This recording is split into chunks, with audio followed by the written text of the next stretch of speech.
تو وہاں ان کا ایک کرنل دوست رہتا تھا، تو اس نے ان کو سیر کرائی. انہوں نے کہا کہ یار مجھے ایسی جگہ دکھاؤ جو کسی اور نے نہ دیکھی ہو.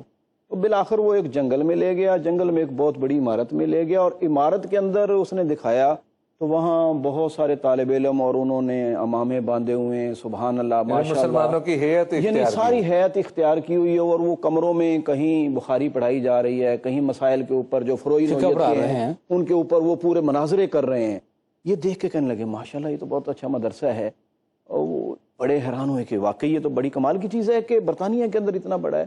لیکن بعد میں جب نکلے تو اس نے بتایا کہ آپ کو یہ معلوم ہے کہ یہ مسلمان نہیں ہیں.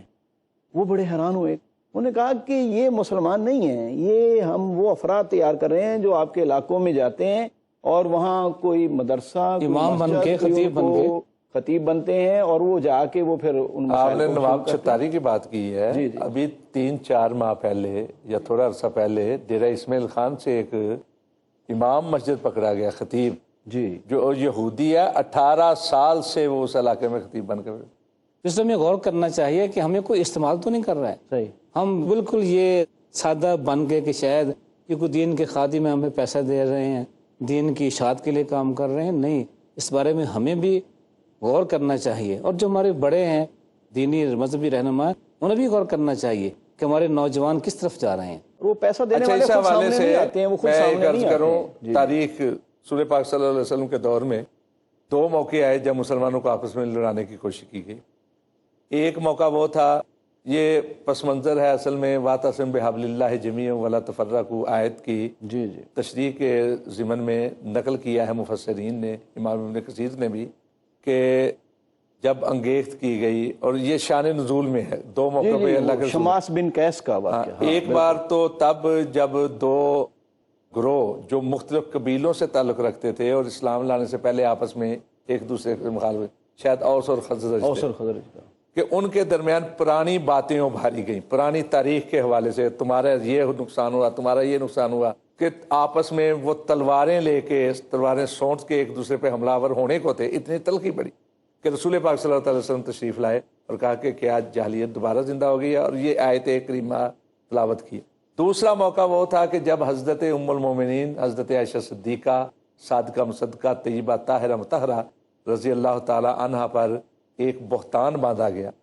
تو ایسے میں چند جو تھے بھولے کہہ لیں مسلمان کہ جو ان کے فریم میں آ گئے، جنہوں نے تانا زنی کی تھی، تو انہوں نے کہا ہاں یہ بات ہو سکتی ہے، یعنی اس طرح کی. تو دوسری طرف جو تھے پکے مومن وہ کہنے لگے یہ جھوٹ ہے، بہتان ہے، یہ سمجھدار تھے. تو ایسے میں بھی لڑائی کا جھگڑے کا امکان ہوا، تو بھی اللہ کے نبی صلی اللہ علیہ وسلم نے یہ آیت مبارکہ پڑھی. تو یہ بھی ہے کہ دشمن جو ہے منافق کے روپ میں کہہ لیں یا سازش کرنے والے کے روپ میں، تو وہ کرتا کیا ہے کہ یا تو پرانی باتیں ابھار کر، تاریخ کے حوالے، تاریخی واقعات کو دہرا کر، جیسے ہمارے ہاں ہوا کہ پرانی تاریخ کے واقعات کو دہراتے ہوئے لڑانے کی کوشش کرتا ہے، یا پھر ہماری جو مقدس ہستیاں ہیں یا محترم ہستیاں ہیں ان کی شان کے اندر تنقیص کو پھیلا کر وہ مسلمانوں کو لڑانے کی کوشش کرتا ہے. تو اس حوالے سے ناظرین کرام، ہمارے معزز مہمانوں نے بڑی خوب باتیں کی ہیں. بات ابھی مکمل نہیں ہوئی، جاری رہے گی، لیکن یہاں وقت ہوا ایک چھوٹے سے وقفے کا.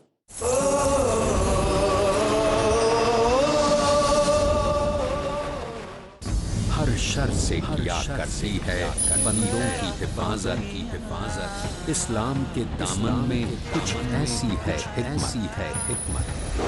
قرآن مجید میں انسانیت کی ضروریات کو اللہ تعالیٰ نے جمع کر دیا ہے. آزمائش کے لمحوں میں، مشکل حالات میں، جب پڑی ہے ضرورت، ایک انسان اگر قرآن مجید کو دستور حیات بنا لیتا ہے، کام آئی ہے اسلام کی حکمت. تو اس کی تمام تر ضروریات کو پورا کرنے کا علم اللہ تعالیٰ نے اس قرآن میں رکھا ہے. قاری صہیب میر محمد اس پاک کلام کے ذریعے ہی عالم اسلام میں بکھری ہوئی امت اسلامیہ کو جمع کیا جا سکتا ہے. جانیے کس قدر کامیاب ہے وہ زندگانی جو کرتی ہے اسلام کی حکمتوں کا احترام. حکمت اسلام، آج رات 11:30 بجے اور دوبارہ صبح 7 بجے انڈیا میں پیس ٹی وی اردو پر. ونسكي ومحياي. Say indeed my prayer, my sacrifice, my life and my death are all for Allah, sustainer of the world. Ad-Da'i Dynamic. I challenge any human being to point out a single fundamental of Islam In youthful quest. which is against humanity as a whole. Iconic, inspiring, encouraging. Don't judge Islam based on the following. Farik Naik. Judge Islam based on the authentic sources. That's the glorious Quran and the authentic Hadith. Son of the world-famous orator on Islam and comparative religion, Dr. Zakir Naik. Allah subhanahu wa ta'ala is giving us an opportunity to do a prophet job and to earn a prophet reward. A star above par in Teens Star.